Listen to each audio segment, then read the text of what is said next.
Middle of November, Jon Heyman. We got free agent questions flowing. Good morning. Shohei Ohtani will dominate the offseason until he signs. And I remember back in May, it was he wants West Coast. He wants a team where he can win. We're talking about price tag. What is the priority right now, November 15th-ish for Shohei Ohtani? Well, this is the biggest free agent ever. Also, probably the most secretive. The agent, Nez Balelo, was in Arizona for the GM meetings, but we never saw him. I think he was off-site, but we're not sure, meeting with teams. But we believe, and again, we're just reading tea leaves here.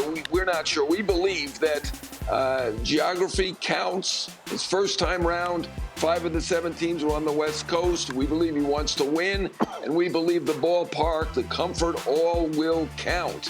And it was about a year ago that I said I think the Dodgers are probably the favorite, the team that makes the most sense.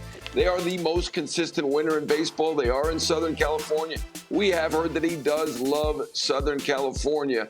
So I'm going to stick with the Dodgers as the favorite, but all those big teams, Giants, Cubs, Rangers, Mariners, Red Sox, Padres, Mets, of course, maybe the Yankees, all will at least investigate.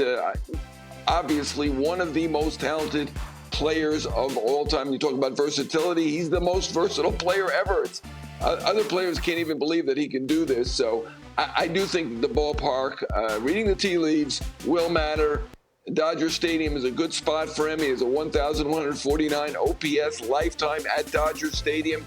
I think the Giants are going to be in there big. Obviously, we know they've gone for big players over the past few years. For whatever reason, they have not been able to get them. They did have an arrangement, a deal with Correa. Obviously, that did not work out, but they've had trouble getting guys.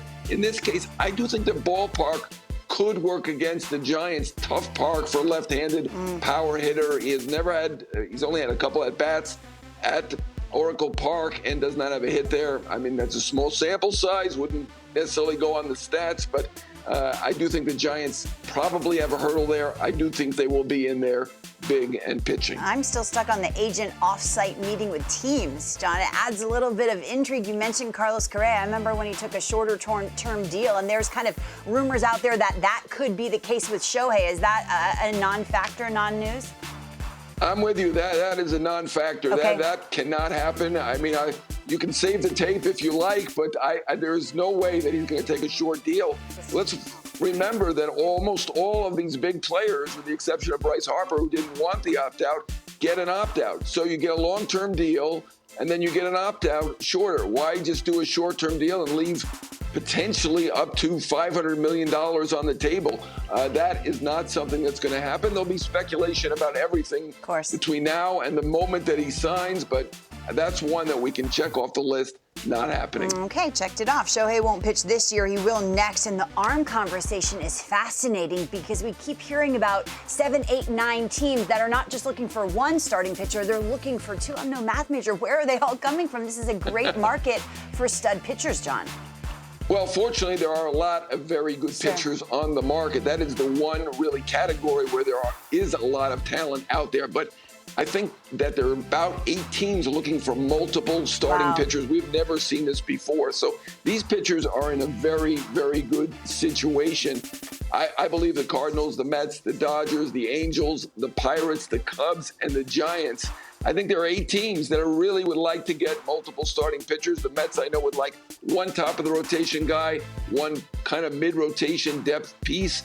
St. Louis obviously needs pitching. Boston, obviously, another team that needs pitching.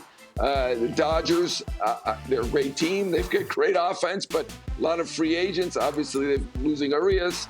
Kershaw is hurt at the very least, also a free agent. So a lot of teams looking for pitching, and there is a lot of good pitching out there. Snell, Yamamoto at the top of the list. You got Montgomery, you have Nola, Gray, Erod, and then just below them, Giolito, Flaherty, Stroman. Lugo had a great year with the Padres. So there is really good pitching out there, but the need really, really outstrips the supply at this point. Okay, you just mentioned Blake Snell at the top of the list. Let's focus on him. Cy Young Award winners, I would imagine, at the top. Where's the greatest interest right now, mid-November?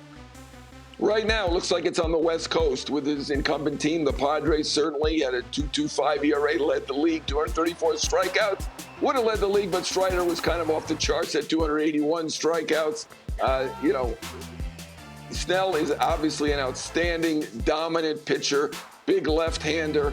Right now, we're looking at the Padres, the Dodgers, who I just referenced, needing pitching. The Giants, they're in on everything. I mean, they're really not happy with the fact that they've had 2 mediocre years in a row after that one great year a few years ago. They're going big. So I think the Giants, Dodgers, Padres, all in on him. Let's not count out the Phillies. They need to get a big pitcher. They certainly will get a big pitcher. They're talking to Aaron Nola first, but big gap right now with Nola. In spring training, there was up to $100 million gap with Nola. So no guarantee he resigns with the Phillies. If he doesn't, Snell, obviously a candidate to go to Philadelphia. Well, let's talk about Nola later on in the show. That's interesting to me. I keep thinking of these veteran arms and then Jon Yamamoto. That's not the case. I mean, we're talking about a 5-time All-Star, 3-time ERA champion. His career has played out, but not here, just in Japan. Can you give us a sense of teams and contract length? What are we looking at? Right. I mean, Yamamoto and Snell are really in a competition, whether they know it or not, to see who is the top of the market. Snell, who you referenced, will win his second Cy Young tonight, we suspect. Yamamoto has been the 2-time MVP in Japan, was incredible this year again, and he is only 25 years old. Athletic, poised. Teams love him. Scouts went over there. GMs went over there. We know Friedman was over there. Hoyer was over there. The Mets were over there early. He is connected to the Mets. He's been linked a lot to the Mets. That does seem like a possibility for Yamamoto, but I would not discount the West Coast here.